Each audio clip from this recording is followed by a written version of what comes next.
Om Swastiastu, para peserta kursus pemangku yang saya muliakan.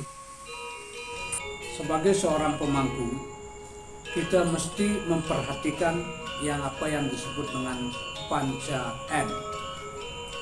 Panca M itu adalah pertama madat, kedua madon, ketiga minum, silakan, keempat main, dan kelima maling. Madat maksudnya kecanduan, terutama kecanduan seperti narkoba atau ya benda-benda yang terlarang itulah.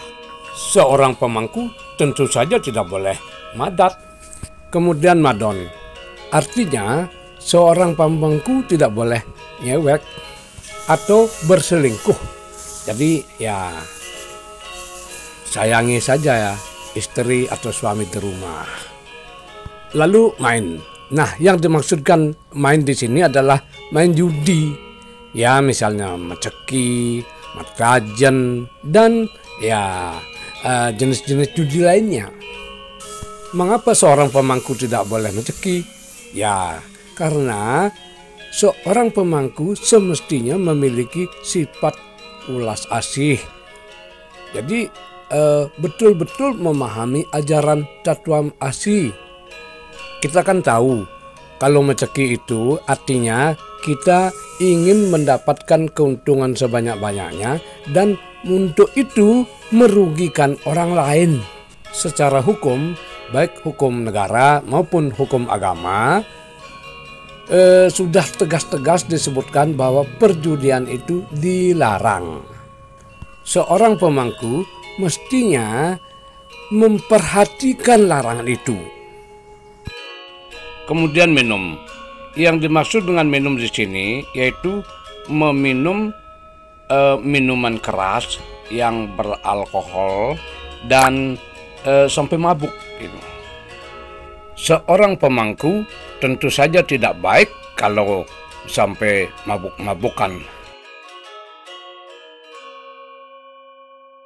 Terakhir, maling. Maling maksudnya adalah mencuri ya. Jadi jangankan seorang pemangku, masyarakat biasa pun tidak boleh mencuri ya kan? Karena itu melanggar pasal KUHP. Nah, khusus tentang minum, saya mau menyampaikan sebuah cerita yang menurut saya cerita itu cukup menarik.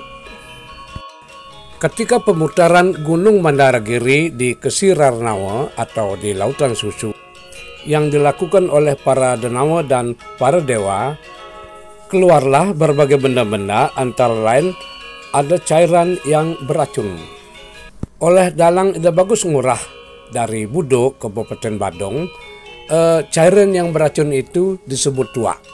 Jadi mungkin maksudnya adalah supaya sesuai dengan budaya Bali, dan tua adalah minuman yang akrab yang sudah dikenal luas oleh masyarakat Bali.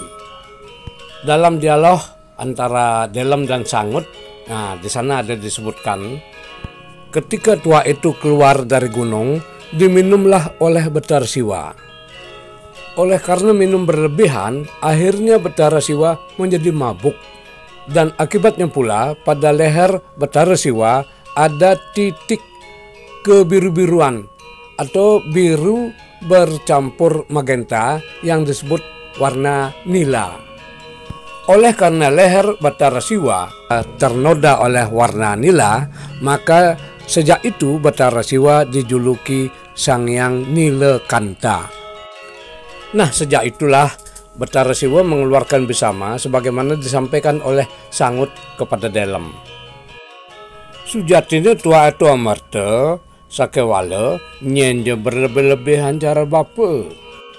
Eke Dwi Kusumasari akele duang kele nulwong tering amartanin nah ditlong kilene suba patut suwod. Catur ke kela basa, nah di petang kele bo, melebih-lebihan babasa kene hereng kita, aduh, magenep orangan isung patut orang-orang. Panca wanara konyer, nah di lemang kile, buka cara bojok budoh, bu. Kejengit, siang nemang unduk. Saat menara rogam, nah di enam kile, pedang bermata, tiang listrik, tumplok. Nah, jadi berdasarkan cerita itu, minuman keras seperti tuak, arak, kalau dikonsumsi secara berlebihan tentu menimbulkan akibat yang tidak baik. Jadi seorang pemangku haruslah dapat memberikan contoh yang baik kepada masyarakat. Seorang pemangku tentu harus gemar belajar dan memberikan pelajaran kepada umat. Inggih wonten sapunika titiang sineb antuk pramasanti. Om Santi Santi Santi Santi Om.